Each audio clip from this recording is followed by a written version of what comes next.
ঝুমুর ভেবে পায় না এই পাগলির মাঝে কি এমন দেখেছে এই লোকটা।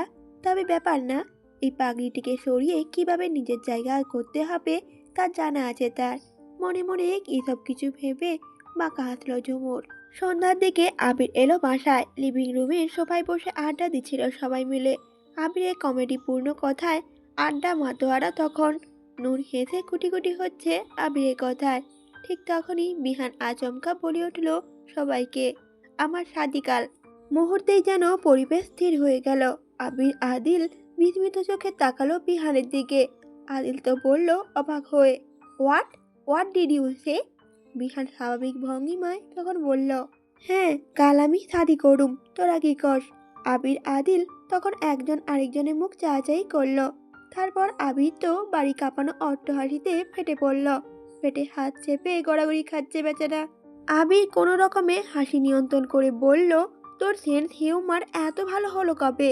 কি একটা জোক শোনাইলি, ভাবছি আমি ওর মঙ্গল গ্রহ কিনে ফেলি। বিহানকে ভাবলে সিন দেখে আদিল এবার সিরিয়াস হয়ে বলল, বিহান তুই কি সব সত্যি বলছিস? প্রতি উত্তরে বিহান সিরিয়াস হয়ে বলল, হ আদি, এইটা আমার জীবনের সবচেয়ে গুরুত্বপূর্ণ সত্যি। তোরা ছাড়া আমার আর কেডা আছে বল? তাই তো গো না বইলা কেমনে শাদি করি? আদিল তখন বলল, বিহান আমি তোর জন্য অনেক খুশি, আর অবশ্যই আমরা তোর সাথে আছি। আবিরও তখন বলে উঠল, বাহ মামা বাহ, তুই তো তলে তলে টেম্পো না চালিয়ে পুরো জাহাজ চালিয়ে দিলি। কবে ঘটায় ফেললি এই ঘটনা? প্রতি উত্তরে হাসল বিহান। তারপর ওদের খুলে বলল সবটা। আদিল আবি খুশি হলো বন্ধুর জন্য। রাতে ঝুমুর তার কুবুদ্ধি কারসাজি আরম্ভ করে দিল। নূরকে আলাদা করে ডেকে নিয়ে ন্যাকামি করে বলল ঝুমুর, আপু আমার না তোমার সাথে শুতে ইচ্ছে করছে খুব আজ রাতটা। আসলে অনেকদিন তোমাকে দেখিনি তো, তোমার কথা অনেক মনে পড়ছিল। তাই তোমার সাথে একসাথে একটু ঘুমাতে চাই। আর এই বাড়িতে আমার একা শুতে না ভয় করে। তুমি থাকলে ভালো লাগবে। ঘুমাবে না আমার সাথে একটু? বোনের এমন অনুরোধে অবুঝ নূর গলে গেল। যে বোন সবসময় শুধু বকাঝকাই করেছে, সেই বোনের কাছ থেকে এরকম স্নেহপূর্ণ কথা শুনে নূরে খুশি লাগলো অনেক। তাই তো মুহূর্ত না ভেবে বলল নূর, হ্যাঁ হ্যাঁ শুভ তো আমি তোর সাথে। আমরা আজ একসাথেই শুভ। তুই ভয় পাস না, আমি আছি না। ঝুমু তখন বলল, আচ্ছা আপু তুমি কত ভালো। বলে ঝুমুর নিজের রুমের দিকে যেতে যেতে শয়তানি হাসলো। আর বিড় করে বলে উঠল, আদিলকে পেতে হলে এই পাগলিটাকে ধীরে ধীরে দূরে সরাতে হবে। আর এটাই আমার প্রথম ধাপ। আদিল ওয়াশরুম থেকে বের হয়ে দেখলো নূর তার পুতুলটা জড়িয়ে ধরে বাইরে বেরিয়ে যাচ্ছে রুম থেকে। তা দেখে আদিল ভ্রুকুচকে বলল নূরকে, অ্যাঞ্জেল এই সময় তুমি কোথায় যাচ্ছ? ঘুমাবে না? নূর তখন আদিলের দিকে ঘুরে বলল, ঘুমোতেই তো যাচ্ছি।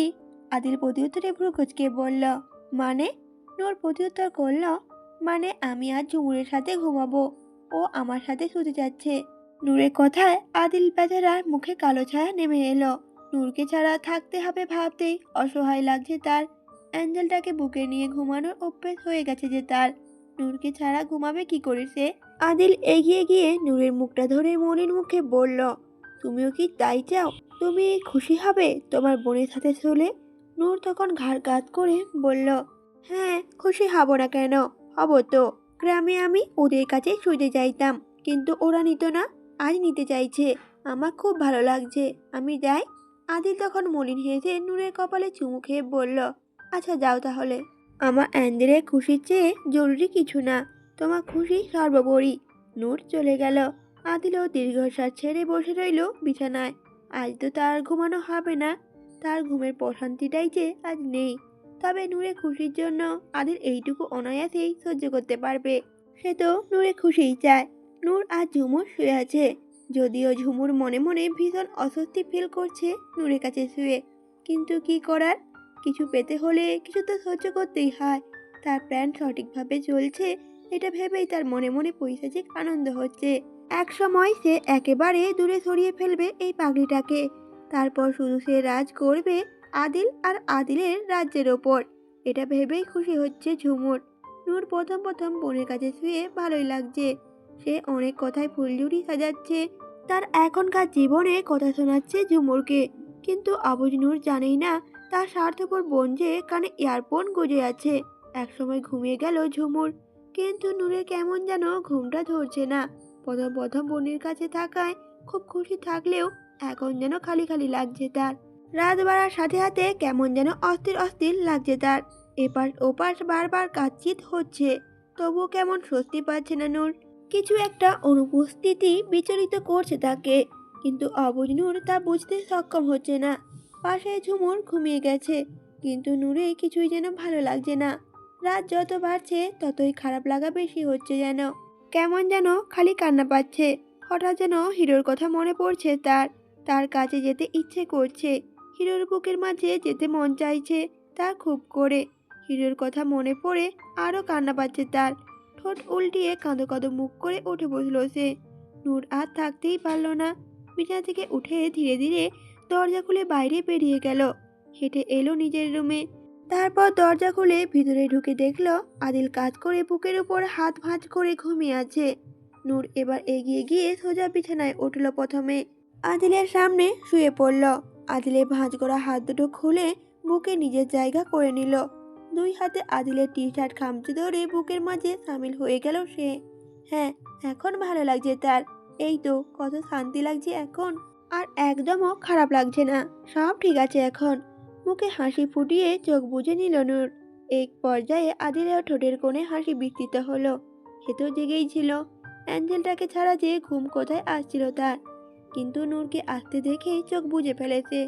দেখতে চায় তার নূর কি করে। নূর যখন এভাবে বুকের মাঝে এলো, তখন বুঝতে পারল তার অ্যাঞ্জেলটাও তাকে ছাড়া থাকতে পারেনি, তাই তো চলে এসেছে তার কাছে। আদিল এবার প্রাপ্তিময় হেসে প্রাণ ভোমরাটাকে বুকের মাঝে আরো নিবিড়ভাবে জড়িয়ে নিল। এতক্ষণ বুকটা খাঁ খাঁ করছিল তার, এখন শুধুই প্রশান্তি। এই সুপাখিকে ছাড়া আর তার এক মুহূর্তও চলে না। আদিল নূরের মাথার ওপর চুমু খেয়ে সেও শান্তিতে চোখ বুজালো। সকালে আদিল ঘুম থেকে চোখ মেলে তাকাতেই থতমত খেয়ে গেল। নূর ওর পেটের উপর বসে আছে, মাথার উপর চাদর টেনে আদিল সহ পুরোটাই ঢাকা। তার ভেতর নূর হাতে টর্চ জ্বালিয়ে নিজের মুখের দিকে আলো ধরে আছে। চোখ খুলে এমন কিছু দেখে কিছুটা তবদা খেয়ে গেল আদিল। সাদা চাদরের নিচে এভাবে আলো ধরে থাকায় কেমন ভূতের মতো লাগছিল প্রথম।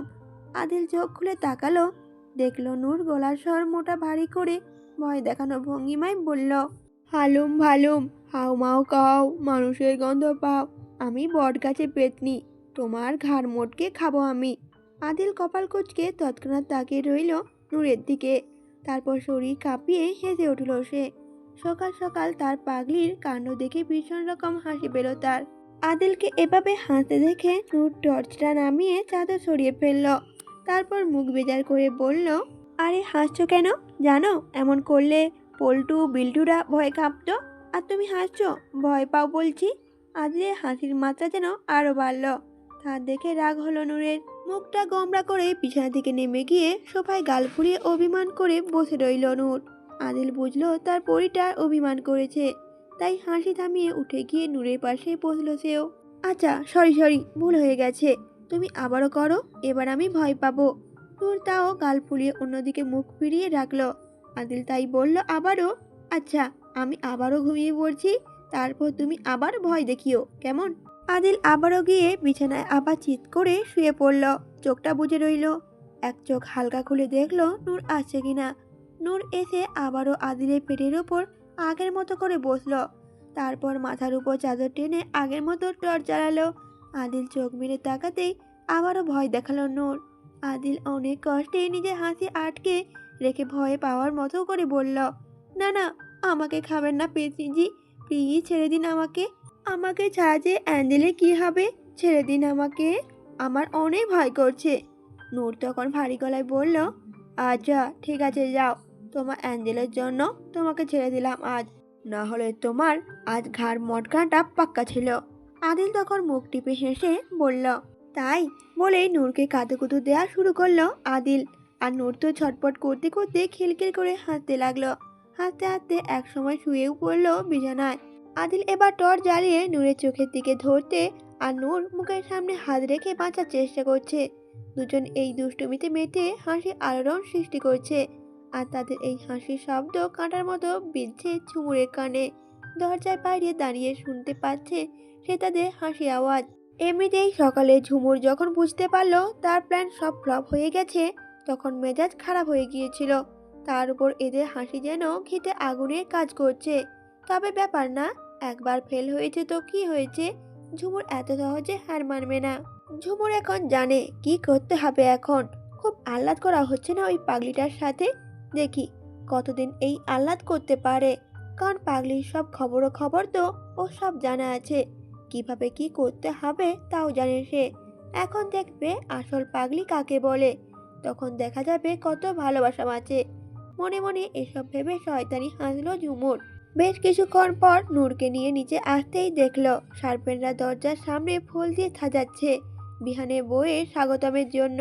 এটা অবশ্য আদিলি বলে দিয়েছিল সবাইকে। নূর উৎসুক হয়ে এগিয়ে গেল সাজ দেখতে। তবে আদিলের ভ্রু কুঁচকে আসলো আবিরকে দেখে। সে এক মুহূর্তে সবাই বসে বসে নেকা কান্না করে যাচ্ছে। টিস্যু দিয়ে নাক মুছে মুছে সামনে টিস্যুর পাহাড়ও গড়ে ফেলেছে। আদিল নার্সিটকে বলল তখন, কি করছিস এসব? এটা আবার কোন ধরনের নাটক তোর? আবির তখন নাক মুছতে মুছতে নেকা কান্নার সুরে বলল আদিলকে, নাটক মানে বন্ধু? নাটক না, এটা হলো বন্ধু হানসক। আজ আমার আরও একটা বন্ধু তরতাজা প্রাণ অকালে শহীদ হতে চলেছে। তো কাঁদবো না আমি? শোকে কলিজায় আমার শোন হয়ে যাচ্ছে আমার। জানিস সকাল থেকে 10 বার বাথরুমে গেছি শোক প্রকাশ করতে। আমার আমার দুইটা বন্ধুই শহীদ হয়ে গেল। একজন তো বিয়া কইরা ময়নার বাপও হয়ে গেল, আরেকটা না জানি কার বাপ হইব। আর এত চিন্তা করতে গিয়ে আমার মগজে ট্রাফিক জ্যাম বেঁধে গেছে জানিস। আদিল তখন বিরক্তির সুরে বলল, তুই কি ফেড আপ হোস না? এত ড্রামা কিভাবে করতে পারিস? নর্মাল ব্যক্তির পক্ষেও সম্ভব না এতটা ড্রামা করা। টপ লেভেলের ড্রামাবাজ তুই একটা। আবির এবার গর্বিত ভঙ্গিমায় বলল, থ্যাংক ইয়ার তোর কমপ্লিমেন্টের জন্য।